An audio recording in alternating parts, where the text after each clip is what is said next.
రకంగా చెప్పాలంటే కొన్ని రకాలుగా చెప్తున్నారు. నేను ఆచరించిన పద్ధతి అయితే మీకు నేను చెప్తాను. ఏం చేయాలి అంటే కంపల్సరిగా ముందే మనం తులసి దళాలని రెడీ చేసుకోవాలి.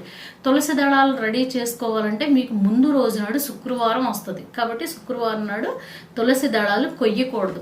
కాబట్టి లక్షవారం నాడే కోసుకుని తెచ్చుకుని చక్కగా పక్కన పెట్టుకోండి. ఓకే, తర్వాత పసుపు రంగు పువ్వులు మీకు కుదిరితే గనక పసుపు రంగు పువ్వుల్ని దగ్గర పెట్టుకోండి.